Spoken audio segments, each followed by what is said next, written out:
வணக்கம் நண்பர்களே.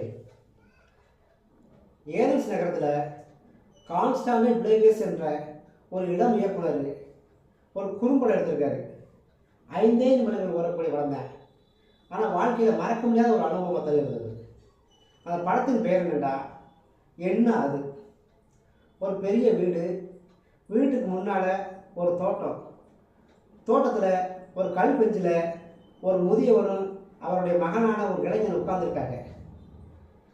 அப்போ அந்த தோட்டத்தில் ஒரு குருவியோட சத்தம் கேட்குது. இந்த முதியவர் கேட்குறாரு, என்ன அதுங்கிறாரு. அந்த இளைஞன் சொல்கிறேன், சிட்டுக்குருவிங்கிறான். மறுபடியும் அந்த குருவியோட சத்தம் கேட்குது. மறுபடியும் இந்த முதியவர் கேட்குறாரு, என்ன அதுங்கிறாரு. அதுக்கு அந்த இளைஞன் கொஞ்சம் எரிச்சலாகி, சிட்டுக்குருவிப்பா அப்படிங்க. மறுபடியும் இந்த முதியவர் கேட்குறாரு, என்ன அதுன்னு.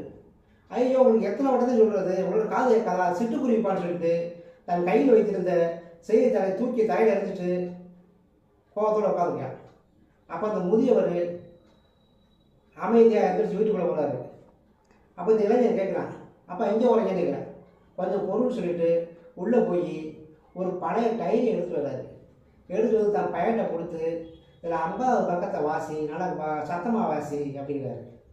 அவன் 50வது பக்கத்தை பிரிக்கிறான். அதில் 20 ஆண்டுகளுக்கு முன்பு அவர் எழுதிய ஒரு குறிப்பு இருக்குது. அது என்னன்னா, இன்று என் 3 வயது மகனுடன் தோட்டத்தில் அமர்ந்திருந்தேன். அப்போது தோட்டத்திற்கு ஒரு சிட்டுக்குருவி வந்தது. என் மகன் கேட்டான், என்ன அது என்று. நான் சொன்னேன், சிட்டுக்குருவி என்று. என் மகன் திரும்ப திரும்ப 21 முறை என்ன அது என்ன அது என்று கேட்டான். நானும் சலிக்காமல் அவனை தோளில் சுமந்தபடியே சிட்டுக்குருவி சிட்டுக்குருவி என்று சொல்லிக் கொண்டிருந்தேன் என்று முடித்திருப்பார். இதை வாசித்ததும் அந்த இளைஞன் விம்மி விம்மி அழுதபடி தன் தந்தையை அழைத்துக் கொள்வான். அதோடு படம் முடிகிறது.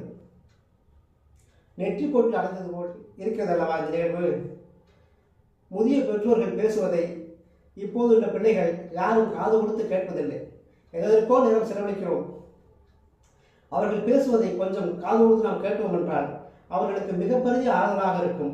அவர்களது மன உளைச்சல் குறையும். நமக்கும் ஒரு நாள் வயதாகும் தானே. நன்றி.